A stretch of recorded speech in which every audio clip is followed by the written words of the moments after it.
If you're expecting Mobile mayoral candidate Barbara Drummond to be critical of previous administrations, you might be in for a long wait. This is a torchbearer.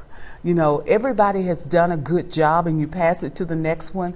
After spending a decade in the state legislature as Mobile's representative from House District 103, she now wants to be the next torchbearer and prefers to lean on past accomplishments as a city spokesperson and state lawmaker to make her case. And then I remember in 2012 when we landed Airbus, that was the most gratifying thing. We worked very, very hard.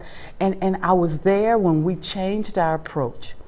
Mobile has always been one who tried to go after things on their own. The county did theirs on their own, and the state. And then one day we all stopped and said, the secret sauce is in our ability to partner and our collaborative efforts. So I am one of those individuals who has the ability to work across the aisle. But it will be Mobile City Council members, not fellow legislators, she'll be attempting to convince, should she win this race, in a wide range of issues, such as a plan to fight inner-city blight through revitalization and employment opportunities. I've driven around in a lot of our communities where all of the blight is, and there's so much history, and the houses are absolutely beautiful, and they need to be revitalized. I see us creating small businesses that can go and incentivize them to come into those communities and rehab those houses and make them livable again. Another area of investment for Drummond is propping up nonprofits like the struggling Boys and Girls Clubs,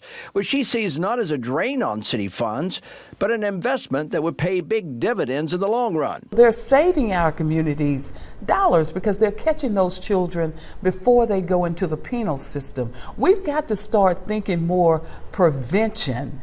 Instead, the model of just locking them up and throwing away the key, that doesn't work. Even on the state level, we cannot build more jails or more prisons. We've got to start looking at trying to save our young people now. Much of Drummond's campaign dwells on education, she says, not just traditional classroom activities, but courses that, with city support, she believes would set up children for careers, not delinquency. The home building industry, that's why I told you I'd sit down and talk with them.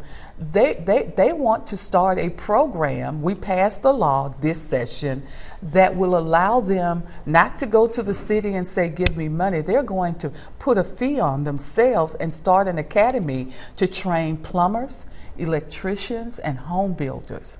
That is the kind of things that I said that is going to help us build a much more safer and sustainable community that will help us get those children before they get into the penal system. Pivoting to crime and punishment, Drummond says she's troubled by Alabama's permitless carry law that she feels puts law-abiding people at the mercy of those who are not. I don't want to take away anybody's Second Amendment right. I have a gun, but I'm a responsible gun owner. But I think locally with permitless carry, I think that we can look at some initiatives because I want to create safe places. If we can walk into a restaurant and there's a sign that says no smoking, why can't we have a place like Sanger's Theater that says no guns allowed?